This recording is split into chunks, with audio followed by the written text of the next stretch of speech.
Good morning and welcome to this first Sunday of our Christmas season.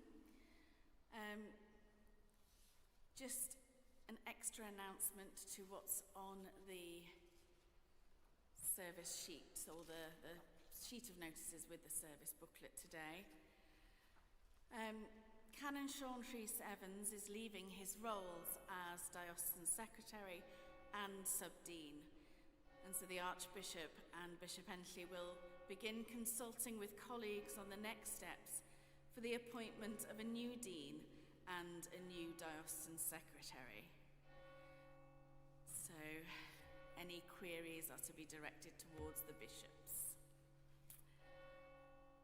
Praise God from the earth, you sea monsters and all deeps.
the name of the Father, and of the Son, and of the Holy Spirit.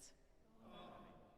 The light of Christ, who is our peace and salvation, be with you all. And also with you.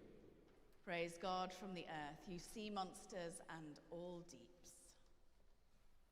As we gather to celebrate this Holy Eucharist to the glory of God, we prepare ourselves by confessing our sins. We who are embraced by you, God with us, but who struggle to accept one another. We who praise your boundless love, God with us, but stare coldly at hurt and injustice. We who long for you to be born in our hearts, God with us, but whose desire falls short of your gift. Heavenly Father, we have sinned in thought, word, and deed, and have failed to do what we ought to have done. We are sorry and truly repent. For the sake of your Son, Jesus Christ, who died for us, forgive us all that is past, and lead us in his way, to walk as children of light. Amen. Almighty God, who forgives all who truly repent, have mercy on you and set you free from sin, strengthen you in goodness and keep you in eternal life. Through Jesus Christ our Lord. Amen.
Let us pray.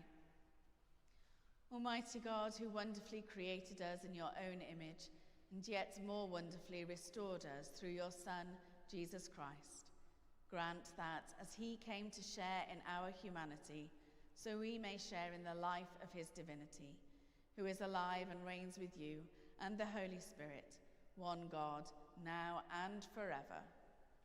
Amen.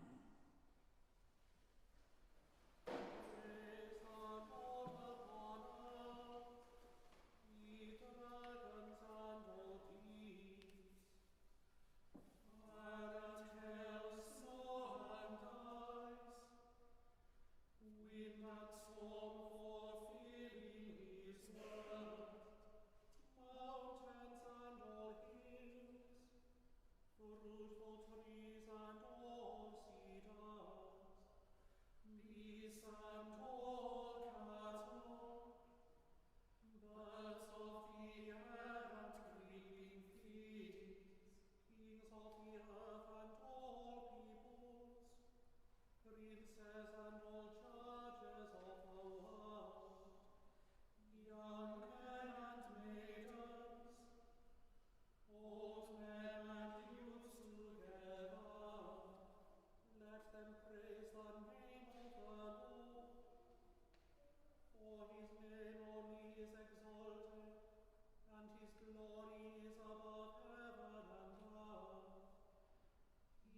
hath lifted up the whole of his people, bringing praise to all his servants, even to the children of Israel, a people that is nigh unto him. Praise ye the Lord.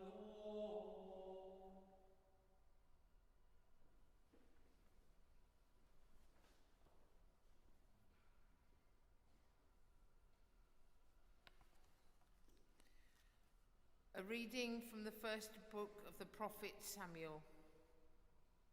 In those days, Samuel was ministering before the Lord, a boy wearing a linen ephod. His mother used to make for him a little robe and take it to him each year when she went up with her husband to offer the yearly sacrifice. Then Eli would bless Elkanah and his wife and say, "May the Lord repay you with children by this woman for the gift that she made to the Lord." And then they would return to their home. And the Lord took note of Hannah. She conceived and bore 3 sons and 2 daughters. And the boy Samuel grew up in the presence of the Lord. Now Eli was very old. He heard all that his sons were doing to all Israel, and how they lay with the women who served at the entrance to the tent of meeting. He said to them, "Why do you do such things? For I hear of your evil dealings from all these people. No, my sons, it is not a good report that I hear the people of the Lord spreading abroad. If one person sins against another, someone can intercede for the sinner with the Lord. But if someone sins against the Lord, who can make their intercession?" But they would not listen to the voice of their father, for it was the will of the Lord to kill them. Now the boy Samuel continued to grow both in stature and in favor with the Lord and with the people. Hear the word of life to the world. Thanks be to God.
The Lord be with you.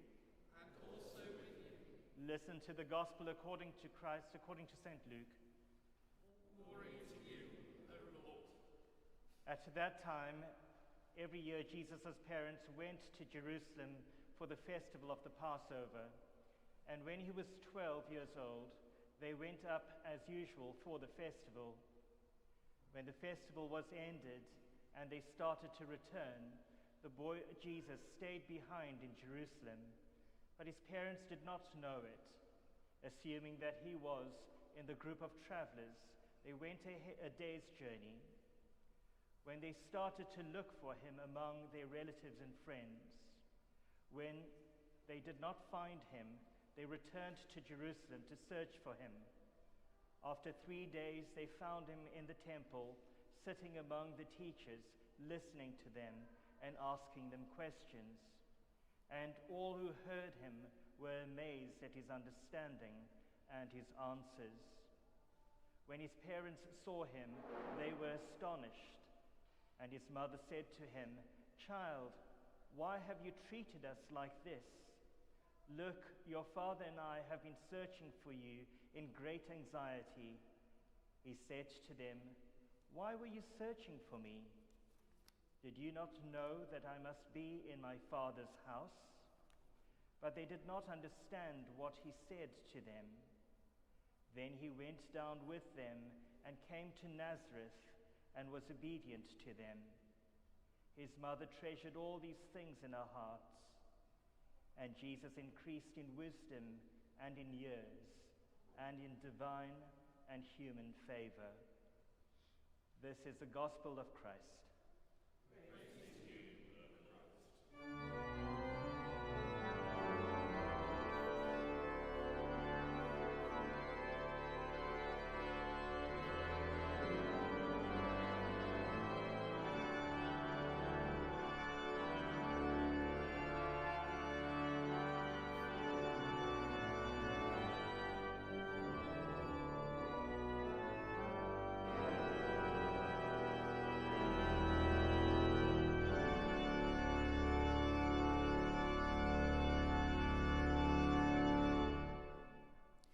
In the name of the Father, and of the Son, and of the Holy Spirit.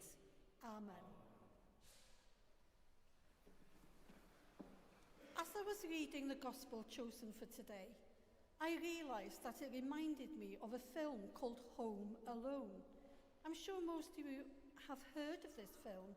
If you haven't, I'll just give a short explanation. A frantic family have booked a holiday over Christmas in Paris. But they lived in America. They're on the plane and were midway when they realised that they'd left one child at home. Granted, they had a lot of children, but shock horror. How could this happen? Now, what would happen if I asked Joseph and Mary, "Where's Jesus?" How would they react? They probably look down at their feet and move from side to side nervously. As the Gospel reading says, they started off from Jerusalem, and an entire day went by before either of them realised that Jesus wasn't with them at all. Worst of all, they had left God's Son behind. The city was not a safe place to leave a son for a short while, let alone days.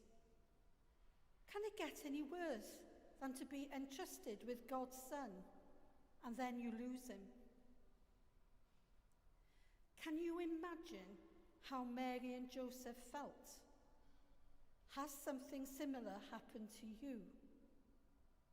It did to me when I had our son. I went to Woolworths in Bangor and went upstairs and forgot I had a little baby in a pram. I went downstairs and then, gosh, the shock and horror. Running up the escalator the wrong way. That was a sight to be seen. They had searched for Jesus for 3 days. They were worried sick. When they found him, Jesus was calm, not worried at all. In fact, he asked, "Well, why were you worried and searching for me?" One question that is asked is, why were they looking in all the wrong places? Well, that's a good question. Passover was finished. Therefore, Joseph and Mary packed up their things and headed home with all their travelling companions. It might be that the men stayed together and the women were in a group and the children were together as well. And that is maybe how they missed Jesus not being with them. Once they'd had a good look around, they made the only decision as responsible parents could. They went back to Jerusalem. Every step they had made, they retraced.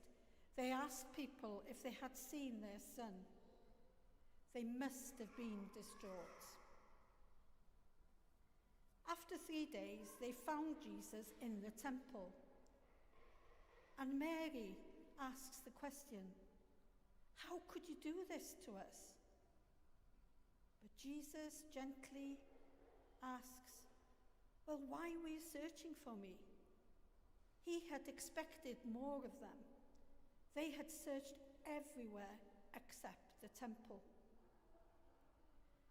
The temple was where the word of God was taught. Would not this be the place that the Son of God would be? Long gone are the choir of angels, the adoring shepherds, and of course the Magi. Maybe Mary and Joseph were aware who Jesus was, but forgot.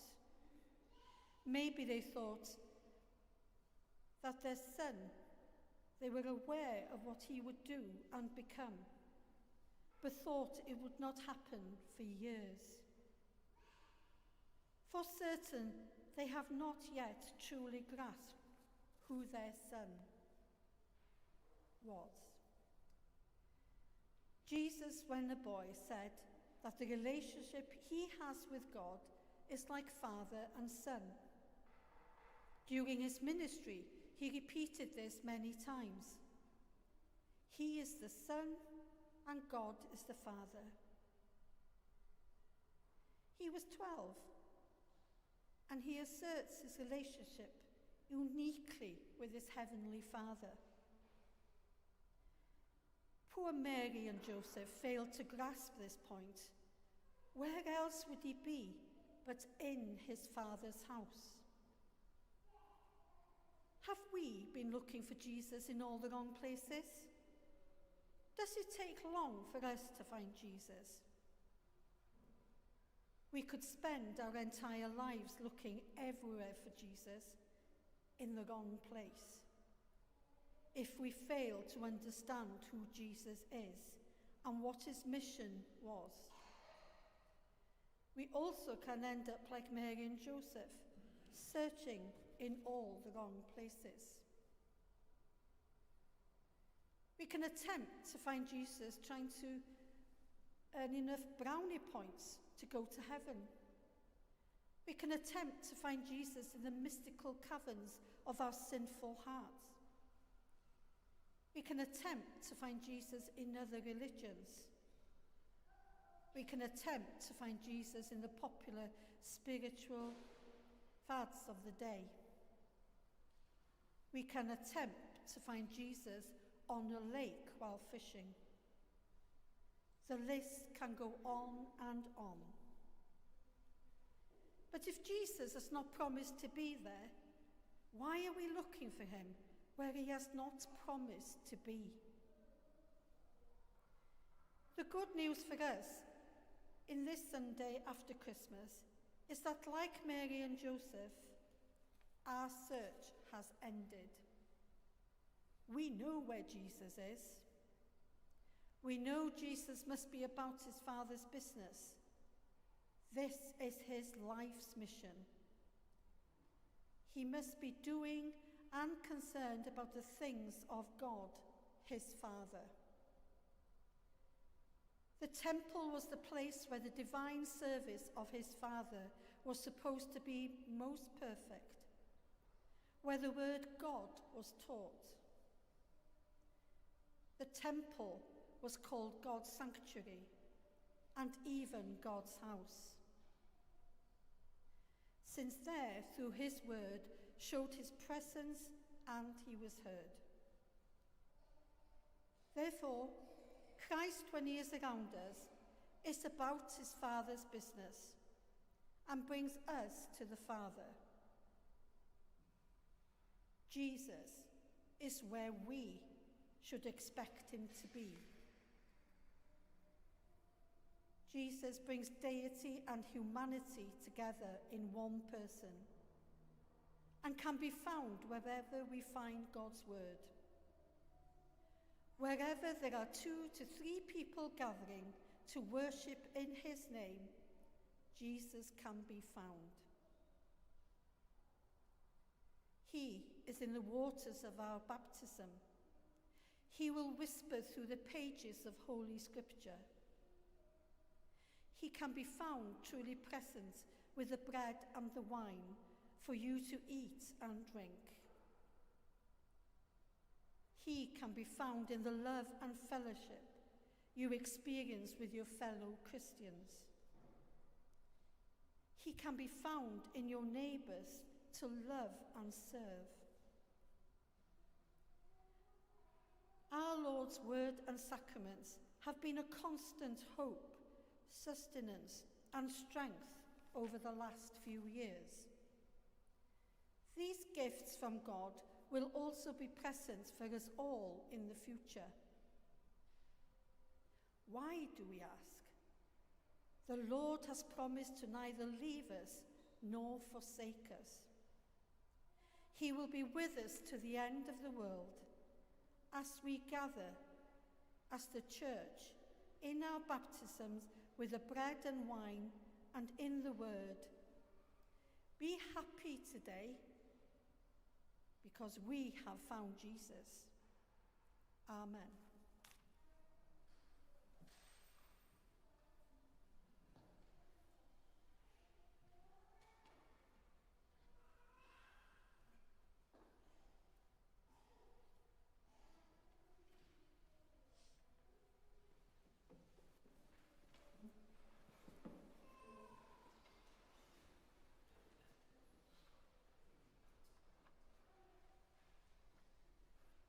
Together, let us affirm our faith.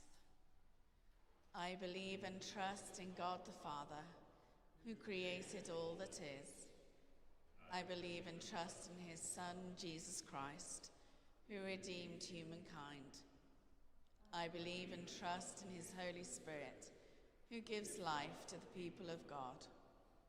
I believe and trust in one God, Father, Son, and Holy Spirit. Amen.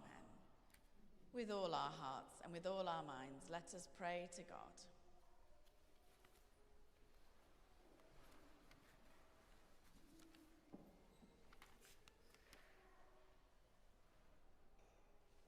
Everlasting God, help us to remember that the Christmas story did not end in the stable, but continued as Jesus grew into a man, unnoticed by the world. His appearance at the temple, which was his spiritual home on earth. As 2024 draws to a close and a new year begins, and with it the next chapter of our lives, help us to grow in faith and wisdom, and to recognize your presence with us in all that we do and say. Lord, in your mercy. Almighty God, we pray for Christians throughout the world, and particularly for those who are persecuted because of their faith in you. We ask for your protection for them, strength and guidance for all individuals and organizations that seek to help them. Strengthen your church, that we may be united in prayer and in practical help and support for one another. We pray for our diocese, for Andrew, Archbishop, David, Bishop, for our cathedral community here, for courage, for wisdom, for guidance, to stand up when our faith is challenged. We ask for your guidance on the part we can play as we seek to do your will and serve people in this community and city of Bangor during the coming year. Lord, in your mercy.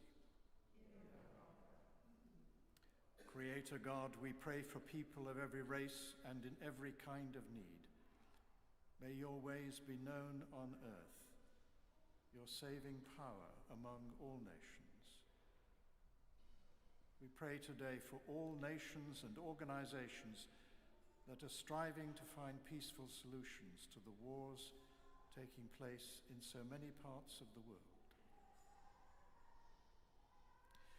In a moment of silence, please pray for Ukraine, for Gaza, for Israel, for Syria, and any country that is on your mind at this moment.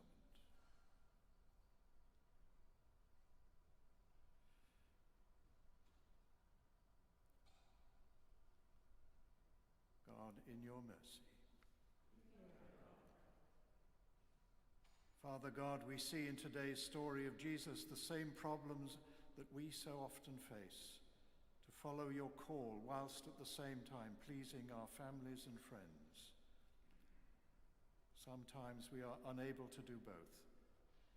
So help us to live our lives with care and integrity. Most of all, we thank you for your understanding when we make mistakes, and ask for your guidance whenever we face challenges in the year ahead. Lord, in your mercy.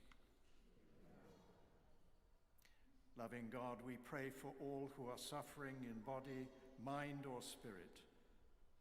May their pain be eased through your healing grace. Give them the strength to endure their problems, and especially today, from our own community, we pray for John Watkin-Jones, Helen Lincoln, Gwenda Lloyd.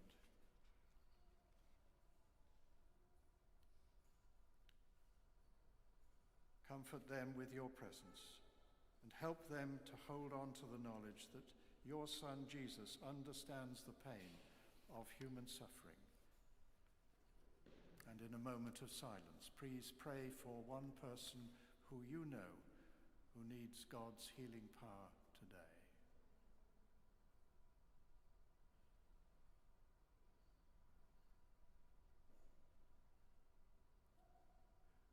God, in your mercy. Merciful God, we pray for all whose hearts have been saddened by the death of someone close to them, either recently or at this time of the year, and especially for those who have been members of our congregation. We pray for Ivan Billingsley, Sarah Sharif, Ronald Clark, Tommy Robb, Sidney Graham, and for those whose anniversary of death occurs at this time, Margaret Lawton, Frederick Horrocks, Susan Sturs, David Beale.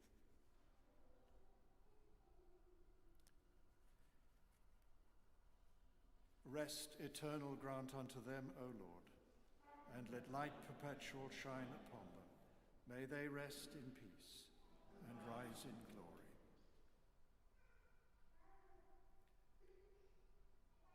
Faithful God, we give thanks for all that you do in our lives. As the year ends, we commend to you all those for whom we have prayed throughout this year, and ask that you continue to use us and our prayers to make a difference in their lives. As we look forward to the coming year, we know that you will continue to supply all that we need for our daily lives. Merciful Father, accept these prayers for the sake of your Son, our Saviour, Jesus Christ. Amen.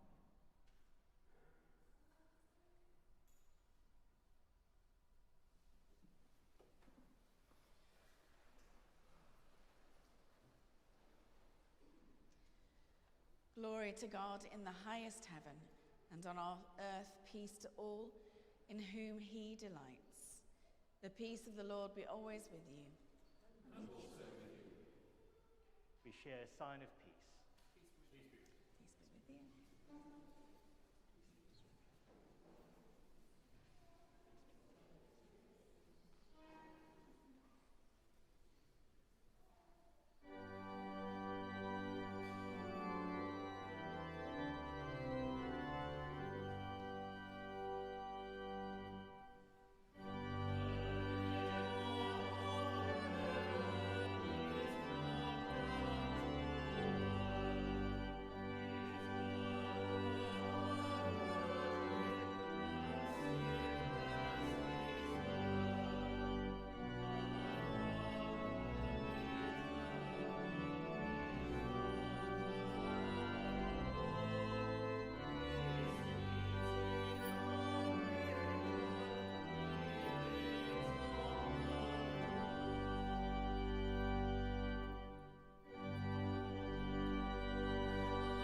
We celebrate together the gifts and grace of God. We take this bread, we take this wine, to follow Christ's example and obey his command. The Lord be with you. And also with you. Lift up your hearts. We lift them to the Lord. Let us give thanks to the Lord our God. It is right to give our thanks and praise. It is indeed right, it is our duty and our joy, at all times and in all places to give you thanks, Holy Father, all-powerful and ever-living God, through Jesus Christ our Lord. He is the Word made flesh. Through him you give to the eye of faith a new vision of your glory. You reveal your perfect love and invite us to love and worship you, the unseen God. And so with the hosts of angels and all the company of heaven, we proclaim the glory of your name and join in their unending hymn of praise.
All praise and thanks to you, true and living God, creator of all things, giver of life. You formed us in your own image, but we have marred that image and fall short of your glory. We give you thanks that you sent your Son to share our life. You gave him up to death that the world might be saved, and you raised him from the dead that we might live in him and he in us. Sanctify with your Spirit this bread and wine, your gift to us, that they may be for us the body and blood of our Saviour Jesus Christ. On the night he was betrayed, he took bread, and when he had given thanks, he broke it, gave it to his disciples, saying, "Take, eat. This is my body, which is given for you. Do this in remembrance of me."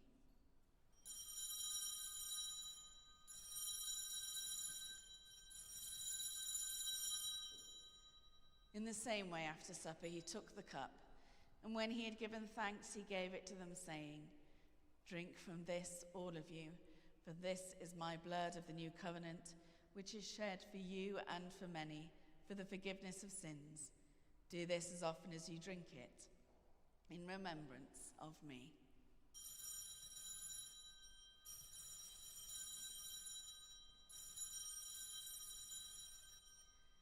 Let us proclaim the mystery of faith. Christ has died. Christ is risen. Christ will come in you, Lord. As he has commanded us, Father, we remember Jesus Christ, your Son, proclaiming his victorious death, rejoicing in his resurrection, and waiting for him to come in glory. We bring to you this bread, this cup. Accept our sacrifice of thanks and praise. Restore and revive your people. Renew us and all for whom we pray with your grace and heavenly blessing. And at the last receive us with all your saints into that unending joy promised by your Son, Jesus Christ our Lord. Through him, with him, in the unity of the Holy Spirit, all honor and glory are yours, Almighty Father, forever and ever. Amen.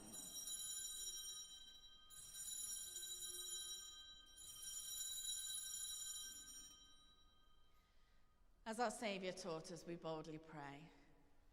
Our Father, who art in heaven, hallowed be thy name. Thy kingdom come, thy will be done, on earth as it is in heaven. Give us this day our daily bread, and forgive us our trespasses, as we forgive those who trespass against us. And lead us not into temptation, but deliver us from evil. For thine is the kingdom, the power and the glory, forever and ever. Amen. We break this bread to share in the body of Christ. Though we are many, we are one body, for we all share in one bread.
Jesus is the Lamb of God who takes away the sins of the world. Happy are those who are called to his supper. Lord, I am not worthy to receive you, but only say the word, and I shall be healed.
Give thanks to the Lord, for he is gracious.